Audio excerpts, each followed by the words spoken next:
Bismillahirrahmanirrahim. Assalamu alaikum. Students, my name is Professor Shahid Malik and today we are going to discuss chapter number 7 that is operating system और ये lecture number है 24. आइए चलते हैं अपने board की तरफ.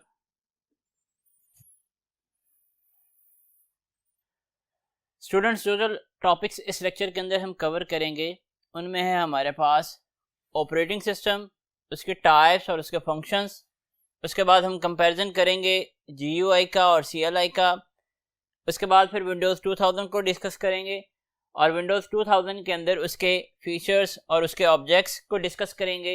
इसके बाद हम माउस और कीबोर्ड के साथ विंडोज़ 2000 के अंदर किस तरीके से वर्किंग परफॉर्म करते हैं उसको डिस्कस करेंगे. फिर हमारे पास पार्टीशन और उसकी टाइप्स आएंगी. फिर disc management utility, file management और प्रिंट क्यू. स्टूडेंट, सबसे पहले हमारे पास है ऑपरेटिंग सिस्टम. ऑपरेटिंग सिस्टम क्या है? एक सिस्टम सॉफ्टवेयर की एग्जांपल है. सिस्टम सॉफ्टवेयर आपके ऐसे सॉफ्टवेयर होते हैं जिनके बगैर आपका कंप्यूटर जो है प्रॉपरली वर्क नहीं कर सकता. क्या वजह उसकी वजह यह है कि सिस्टम सॉफ्टवेयर जितने भी हैं वो आपके कंप्यूटर की हार्डवेयर को कंट्रोल कर रहे होते हैं और उसको मैनेज कर रहे होते हैं. अब ऑपरेटिंग सिस्टम क्या करता है? ऑपरेटिंग सिस्टम यूज़र के दरमियान और हार्डवेयर के दरमियान एज एन इंटरफेस के तौर पे एक्ट कर रहा होता है. इंटरफेस क्या होता है? इंटरफेस स्टूडेंट्स आपकी हर वो चीज़ जिसके थ्रू आप सिस्टम को कोई इनपुट दे सकते हैं या उससे आउटपुट ले सकते हैं वो उसका इंटरफेस कहलाता है. स्टूडेंट्स, अगर ऑपरेटिंग सिस्टम आपके कंप्यूटर के अंदर इंस्टॉल नहीं है तो आप अपने कंप्यूटर के साथ कम्युनिकेट नहीं कर सकते. ना ही आप अपने कंप्यूटर को इनपुट दे सकते हैं, ना ही उससे कोई आउटपुट जनरेट करवा सकते हैं. उसके बाद ये क्या करता है? ये आपके प्रोग्राम्स जितने भी आपके कंप्यूटर के ऊपर रन किए जाते हैं उनकी एग्जीक्यूशन को कंट्रोल कर रहा होता है. इसकी एग्जांपल्स में हमारे पास माइक्रोसॉफ्ट विंडोज़ के जितने भी वर्जन्स हैं वो सारे के सारे आपके ऑपरेटिंग सिस्टम की एग्जांपल्स के अंदर हैं. Similarly Linux, Unix, Mac OS, Solaris और डॉस जो हैं that is risk operating system, ये सारे के सारे ऑपरेटिंग सिस्टम की एग्जांपल्स के अंदर आते हैं. इनको फर्दर डिस्कस करने के लिए चलते हैं नेक्स्ट बोर्ड की तरफ. स्टूडेंट्स, यहाँ पे हम डिस्कस करेंगे फंक्शंस ऑफ ऑपरेटिंग सिस्टम्स को, कि आपके ऑपरेटिंग सिस्टम के कौन कौन से फंक्शंस हैं. उनमें सबसे पहले हमारे पास मेमोरी मैनेजमेंट आती है कि आपका जो ऑपरेटिंग सिस्टम है वो मेमोरी को किस तरीके से मैनेज करता है. मेमोरी को मैनेज करने का मतलब क्या है कि आपके किस पर्टिकुलर प्रोग्राम को किस टाइम कितनी मेमोरी रिक्वायर्ड है और किससे मेमोरी जो है उसे डीएलोकेट करवानी है. ये सारे का सारा प्रोसेस जो आपका मेमोरी मैनेजमेंट कहलाता है. सिमिलरली फाइल मैनेजमेंट एक्चुअली आपका ऐसा प्रोसेस होता है जिसके थ्रू आप डिफरेंट फाइल्स के लिए कोई पर्टिकुलर सॉफ्टवेयर जो है कौन सा इस्तेमाल करना है, फाइल को किस तरीके से ओपन करना है, कैसे उसको सेव करना है, ये सारे के सारा काम जो है फाइल मैनेजमेंट के अंदर परफॉर्म किया जाता है. उसके बाद सिक्योरिटी. आपके कंप्यूटर की सिक्योरिटी को इम्प्लीमेंट करना भी आपके ऑपरेटिंग सिस्टम की जिम्मेदारी होती है. फॉर एग्जाम्पल, आप अपने कंप्यूटर के ऊपर डिफरेंट यूज़र अकाउंट्स बनाते हैं और उनको पासवर्ड्स के थ्रू सिक्योर करते हैं. ये सारे का ज़रा हम किसके थ्रू परफॉर्म कर रहे होते हैं? ऑपरेटिंग सिस्टम के थ्रू परफॉर्म कर रहे होते हैं. सिमिलरली एरर डिटेक्शन जो है ये भी ऑपरेटिंग सिस्टम की मदद से होती है. और प्रोसेसर मैनेजमेंट जो है कि आपका प्रोसेसर किस प्रोग्राम को कितनी देर के लिए एलोकेट होगा और कौन सा प्रोग्राम जो है उसको वापस मेमोरी के अंदर भेज रहे हैं, ये सारे का सारा काम आपका ऑपरेटिंग सिस्टम परफॉर्म कर रहा होता है. स्टूडेंट्स, उसके बाद है हमारे पास types of operating system. Interface को अगर हम मद्देनजर रखें तो हमारे पास दो टाइप्स के ऑपरेटिंग सिस्टम बनते हैं. कौन कौन से? एक उसमें हमारे पास GUI बेस्ड ऑपरेटिंग सिस्टम जिसको हम graphical user interface based OS कहते हैं, और एक हमारे पास CLI based OS that is command line interface based OS. Students, यहाँ पे ये इंपॉर्टेंट MCQ बन सकता है that is GUI stands for graphical user interface and CLI stands for command line interface. उसके बाद हम इनका कंपेरिजन करते हैं. कंपेरिजन के लिए हमने कुछ फीचर्स लिखे हैं और उसके अगेंस्ट हम उन फीचर्स को GUI के अंदर टेस्ट करेंगे और उनको CLI के अंदर टेस्ट करेंगे. फीचर्स में सबसे पहले हमारे पास ईजी टू यूज़ है. GUI जो है ये यूज़र फ्रेंडली है. यूज़र फ्रेंडली होने का क्या मतलब है? कि इसको इस्तेमाल करना बहुत आसान है. उसकी वजह क्या है? उसकी वजह ये है कि इसके अंदर ग्राफिक्स और आइकन्स वगैरह को इस्तेमाल किया जाता है. तो एक लेमैन जो है जिसको कंप्यूटर यूज़ नहीं भी करना आता वो भी इसको ऑपरेट कर सकता है. लेकिन कमांड लाइन ऑपरेटिंग सिस्टम जो है वो डिफ़िकल्ट टू यूज़ है. उसको यूज़ करना इतना आसान नहीं है. उसकी क्या वजह है? उसकी वजह यह है कि इसके अंदर जितना भी ऑपरेशन हमने परफॉर्म करवाने हैं वो सारे के सारे हमने परफॉर्म करवाने के लिए हम कमांड्स को टाइप करते हैं और उसके लिए ज़ाहिर सी बात है कमांड्स का याद होना बहुत ज़रूरी है. अब हर एक पर्सन जो है वो सारी की सारी कमांड्स को याद नहीं कर सकता, तो दैट्स वाई आपका जो CLI है उसको इस्तेमाल करना थोड़ा सा मुश्किल है हमारे लिए। उसके बाद नेक्स्ट है मल्टीटास्किंग। मल्टीटास्किंग क्या होती है? मल्टीटास्किंग आपका ऐसा प्रोसेस होता है जिसके अंदर आपका प्रोसेसर जो है वो at the same time multiple task को परफॉर्म कर रहा था। फॉर एग्जांपल आप at the same time song भी सुन रहे होते हैं और आप at the same time word processing के ऊपर कोई एक्शन भी परफॉर्म कर रहे होते हैं। तो GUI जो है ये आपको मल्टीटास्किंग प्रोवाइड करती है, लेकिन CLI जो है मल्टीटास्किंग प्रोवाइड नहीं करती। सिमिलरली अगर हम स्पीड की बात करें तो स्पीड में यहाँ पे अब कंपैरिजन होगा कि कौन से डिवाइसेस को इस्तेमाल करते हुए हम स्पीड का कंपैरिजन कर रहे हैं। अगर तो हमारा जो टास्क है उसके अंदर माउस से रिलेटेड टास्क है, मतलब उसका माउस का यूजेस ज़्यादा है, तो आपका GUI ऑपरेटिंग सिस्टम जो है उसकी स्पीड थोड़ी सी फास्टर होगी। लेकिन आपका ऐसा टास्क जिसके अंदर आपका कीबोर्ड का इन्वॉल्वमेंट ज़्यादा है, उस केस में आपका CLI बेस्ड OS है वो ज़्यादा फास्टर काम करेगा।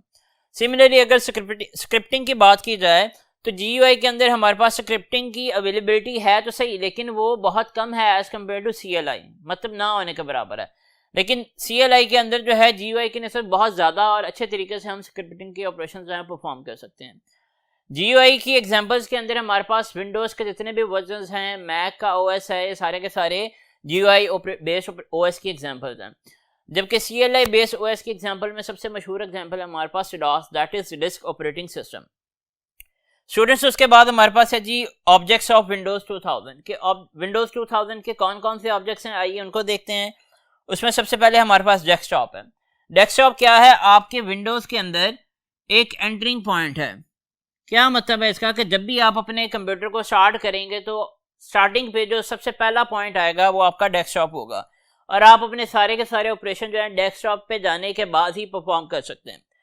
डेस्कटॉप के ऊपर क्या होता है? डेस्कटॉप के ऊपर डिफरेंट आइकन्स होते हैं और डिफरेंट विंडोज़ वगैरह होती हैं जिनके ऊपर हम डबल क्लिक करके या सिंगल क्लिक करके व्हाट्सएवर जो भी आपकी रिक्वायरमेंट हो आप अपने ऑपरेशंस को परफॉर्म कर सकते हैं।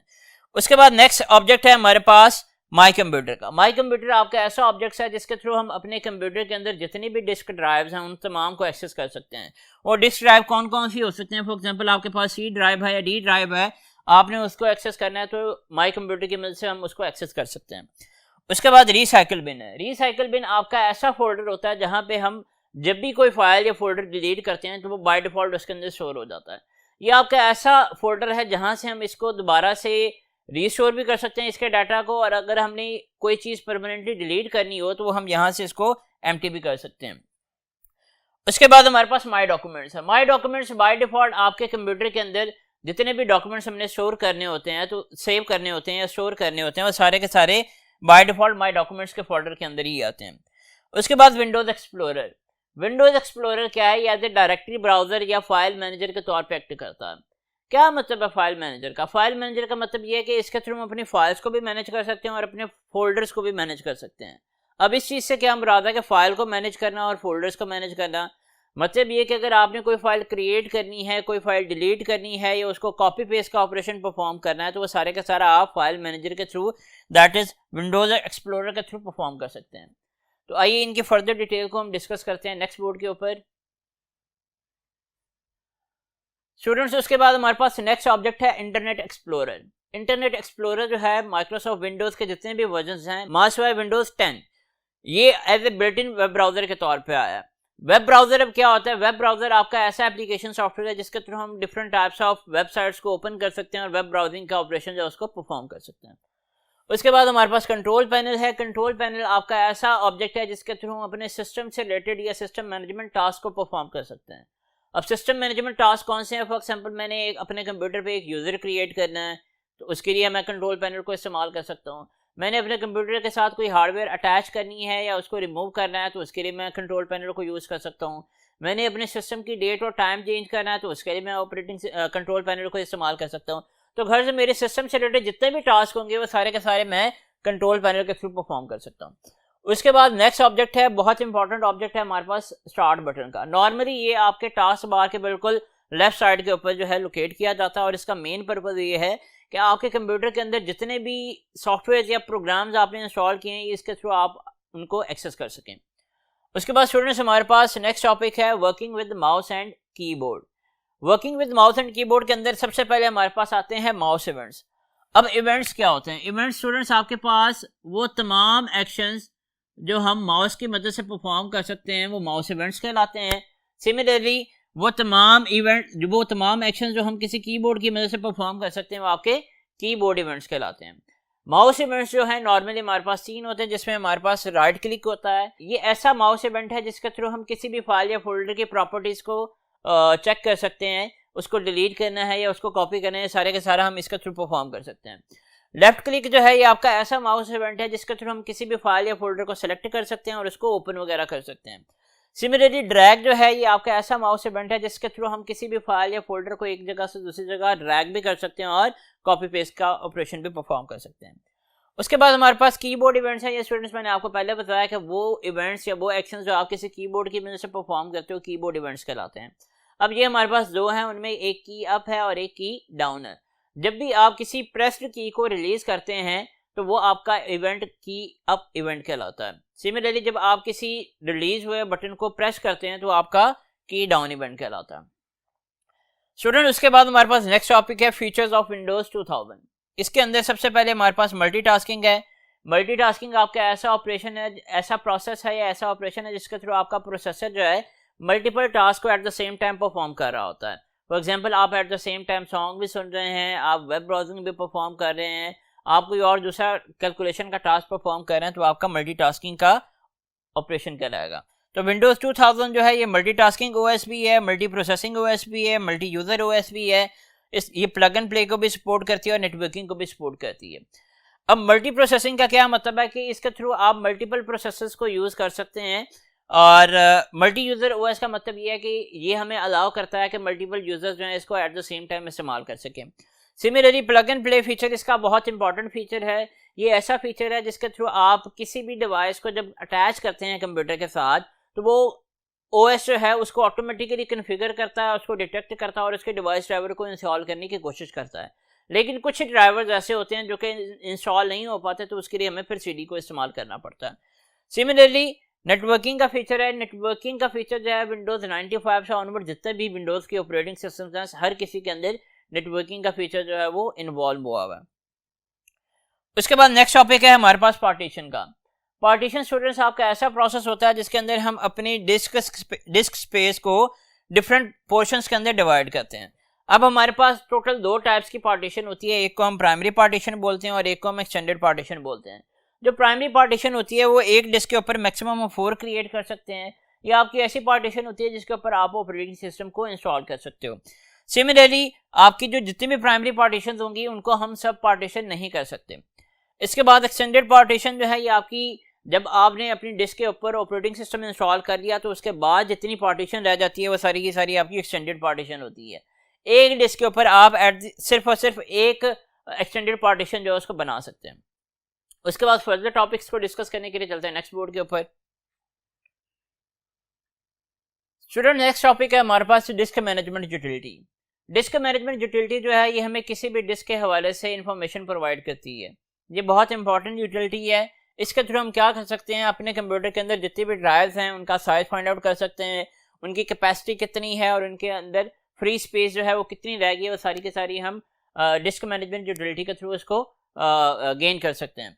उसके बाद हमारे पास नेक्स्ट इसका इंपॉर्टेंट फीचर है that is file management. File management आपका ऐसा प्रोसेस है जिसके थ्रू हम अपने डिफरेंट टाइप्स ऑफ फाइल्स को मेंटेन करते हैं और उनको ऑर्गेनाइज करते हैं। स्टूडेंट जब भी हम कोई एक फाइल देखते हैं तो फाइल के अंदर सबसे पहले उस फाइल का नाम आता है, फिर डॉट का एक सेपरेटर आता है और उसके बाद आपकी एक्सटेंशन या एक्सटेंशन आइडेंटिफायर आता है। फॉर एग्जांपल जो मशहूर एग्जांपल्स हैं अगर मैं कंसिडर करूं तो test.txt अगर मैं यहाँ पे लिखता हूँ तो यहाँ पे जो टेस्ट है ये एक्चुअली उसका फाइल नेम होगा फाइल का, और txt जो है ये एक्चुअली आपकी एक्सटेंशन आइडेंटिफायर होगी, और डॉट जो है ये इस चीज़ को सेपरेट कर रहा है आपकी फाइल नेम को और एक्सटेंशन को। जो मशहूर एक्सटेंशन है हमारे पास उसमें .txt जो है जो वर्ड प्रोसेसर के लिए होती है, .ppt जो है पावर पॉइंट के लिए होती है और .mpg जो है वो वीडियो फाइल वगैरह के लिए होती है। उसके बाद स्टूडेंट्स हमारे पास लास्ट टॉपिक है प्रिंट क्यू का। प्रिंट क्यू क्या होती है? क्यू का मतलब होता है एक लाइन का। तो प्रिंट क्यू आपकी ऐसी लिस्ट जिसके अंदर आपकी ऑन गोइंग जॉब्स जो हैं जिनको प्रिंट होना है वो पड़ी होती हैं। इसके थ्रू हम क्या कर सकते हैं, जो भी हमारी जॉब्स लिस्ट के अंदर पड़ी हैं हम उनको पॉज भी कर सकते हैं, उनको डिलीट भी कर सकते हैं और उनको रीस्टार्ट भी कर सकते हैं। आइए अब चलते हैं इन टॉपिक से रिलेटेड कुछ एमसीक्यूज देखते हैं। स्टूडेंट सबसे पहले आपकी स्क्रीन के ऊपर एक क्वेश्चन आ रहा है, printer sharing can be perform through alpha option के अंदर है जी माई कंप्यूटर, बीटा के अंदर है जी कंट्रोल पैनल, चार्ली के अंदर माई डॉक्यूमेंट्स है, जबकि डेल्टा के अंदर रिसाइकल बिन है। इस क्वेश्चन के अंदर हमसे पूछा जा रहा है कि अगर आपने प्रिंटर शेयरिंग का ऑपरेशन परफॉर्म करना है तो वो आप कहाँ से परफॉर्म कर सकते हैं। अब स्टूडेंट्स देखें, प्रिंटर शेयरिंग का जो ऑपरेशन है ये एक्चुअली आपका सिस्टम मैनेजमेंट टास्क है, और हमें मालूम है कि सिस्टम मैनेजमेंट जितने भी टास्क होते हैं वो सारे के सारे हम कंट्रोल पैनल के थ्रू जाके परफॉर्म करते हैं। तो इस केस में बीटा जो है हमारा करेक्ट आंसर होगा। माई कंप्यूटर जो है इसके थ्रू हम अपने कंप्यूटर के अंदर जितने भी डिस्क ड्राइव होती हैं उनको एक्सेस कर सकते हैं। माई डॉक्यूमेंट जो है ये आपका ऐसा फोल्डर होता है जिसके अंदर हम अपने बाय डिफ़ॉल्ट जितने भी डॉक्यूमेंट्स होते हैं उनको स्टोर कर सकते हैं, जबकि रिसाइकल बिन जो है ये आपका ऐसा फोल्डर होता है जहां पे आप डिलीटेड फाइल्स या फोल्डर्स को स्टोर करते हैं। उसके बाद नेक्स्ट क्वेश्चन है, which of the following operating system is user friendly. Alpha option के अंदर डॉस है, बीटा में यूनिक्स है, चार्ली में विंडोज है, जबकि डेल्टा में नन ऑफ दीज है। इस क्वेश्चन के अंदर स्टूडेंट हमसे पूछा जा रहा है कि जो गिवन ऑप्शन है उनमें से कौन सा ऐसा ऑपरेटिंग सिस्टम है जो यूजर फ्रेंडली है। अब स्टूडेंट्स हमें मालूम है कि आपके वो तमाम ऑपरेटिंग सिस्टम जो GUI बेस्ड हैं, that is graphical user interface based OS हैं, वो सारे के सारे यूजर फ्रेंडली हैं, लेकिन जो CLI बेस्ड हैं वो सारे यूजर फ्रेंडली नहीं हैं। तो अब इसमें देखें तो हमारे पास जो अल्फा ऑप्शन है डॉस, वो एक्चुअली CLI बेस्ड OS की एग्जांपल है, तो इस केस में अल्फा जो है वो हमारा करेक्ट आंसर हो जाएगा। उसके बाद नेक्स्ट क्वेश्चन है हमारे पास, deleted files are temporarily stored in, कि जो भी फाइल्स हम अपने कंप्यूटर से डिलीट करते हैं वो टेम्परेरीली कहाँ पे स्टोर हो जाती है। जो स्टूडेंट्स हमें मालूम है कि जब भी हम अपने कंप्यूटर में से कोई फाइल या फोल्डर डिलीट करते हैं वो टेम्परेरी तौर पे आपकी रिसाइकिल बिन के अंदर स्टोर कर दिए जाते हैं। स्टूडेंट उसके बाद नेक्स्ट क्वेश्चन आपके पास स्क्रीन के ऊपर नजर आ रहा है, to rename a file fill in the blank on a file icon, कि अगर आपने किसी फाइल को रीनेम करना है तो उसके ऊपर फलां चीज़ जो है वो ऑपरेशन जो है वो आप परफॉर्म करें। अब स्टूडेंट यहाँ पे देखें तो यहाँ पे हमारे पास 3 माउस इवेंट्स दिए हुए हैं, एक लेफ्ट क्लिक है, एक राइट क्लिक है और एक ड्रैग है। स्टूडेंट्स हमें मालूम है कि जब भी हमने किसी फाइल या फोल्डर को सेलेक्ट करना होता है तो उसके लिए हम लेफ्ट क्लिक का जो माउस इवेंट है उसको इस्तेमाल करते हैं। जब भी हमने किसी फाइल या फोल्डर को मूव करवाना है, ड्रैग करना है या उसको कॉपी पेस्ट करना है तो उसके लिए नॉर्मली हम ड्रैग का माउस इवेंट यूज़ करते हैं। लेकिन जब हमने किसी फाइल या फोल्डर की प्रॉपर्टीज़ को चेक करना है, उसको कट करना है या उसको रीनेम करना है तो उसके लिए हम राइट क्लिक का माउस इवेंट जो उसको इस्तेमाल करते हैं। तो इस केस में बीटा जो हमारा करेक्ट आंसर होगा। नेक्स्ट क्वेश्चन है हमारे पास, ability of an operating system to use more than one processor for independent task is called. Students यहाँ पे देखें वर्ड है इज कॉल्ड का, इट मीन्स कि यहाँ पे हमसे क्या पूछे जा रही है, वो टर्मिनोलॉजी पूछे जा रही है जो इस पूरी स्टेटमेंट की डेफिनेशन को फुलफिल करती है। अब इस क्वेश्चन को देखें तो यहाँ पे ability of an operating system के ऑपरेटिंग सिस्टम की ऐसी एबिलिटी जो क्या करे, हमें अलाउ करे कि हम मोर देन वन प्रोसेसर्स को इस्तेमाल करें for the execution of independent task. तो हमें मालूम है कि मल्टी प्रोसेसिंग जो है आपके OS की ऐसी एबिलिटी होती है जिसके थ्रू हम क्या कर सकते हैं, अपने कंप्यूटर के मल्टीपल प्रोसेसर्स को इस्तेमाल करते हुए इंडिपेंडेंट टास्क को परफॉर्म कर सकते हैं। इसके बाद नेक्स्ट MCQ स्टूडेंट्स आपकी स्क्रीन के ऊपर नजर आ रहा है, the maximum partitioning that can be created on the basic disk is. अब यहाँ पे स्टूडेंट हमसे पूछा जा रहा है कि आपके पास बेसिक डिस्क है तो उसके ऊपर मैक्सिमम कितनी पार्टीशनिंग हम क्रिएट कर सकते हैं।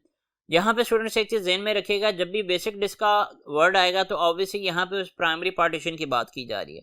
तो प्राइमरी पार्टीशन के ऊपर स्टूडेंट्स हमें मालूम है कि हम 4 मैक्सिमम पार्टीशन जो है परफॉर्म कर सकते हैं। तो इस केस में 4 जो है वो आपका करेक्ट आंसर होगा। उसके बाद लास्ट MCQ है, files are recognised by their. अल्फा के अंदर साइज है, बीटा के अंदर एक्सटेंशन है, चार्ली में नेम है, जबकि डेल्टा के अंदर बोथ बीटा एंड चार्ली है। इस क्वेश्चन के अंदर हमसे पूछा जा रहा है कि आपके पास फाइल्स हैं, वो उनको रिकॉग्नाइज करने के लिए हम किन किन चीज़ों को इस्तेमाल करते हैं। तो जैसे कि स्टूडेंट्स हमें मालूम है कि हमारे पास अकेले नेम और अकेले एक्सटेंशन की बेस के ऊपर हम डिफरेंट फाइल्स को आइडेंटिफाई नहीं कर सकते। आपके पास एक नाम की 2 डिफरेंट फाइल्स भी हो सकती हैं और एक एक्सटेंशन की 4 से 5 डिफरेंट फाइल्स भी हो सकती हैं। तो इट मीन्स कि जब हम नेम और एक्सटेंशन का कम्बिनेशन इस्तेमाल करेंगे तो ही हम इसके थ्रू एक फाइल को यूनिकली आइडेंटिफाई कर सकते हैं। तो इस केस में हमारे पास डेल्टा जो आपका करेक्ट आंसर होगा।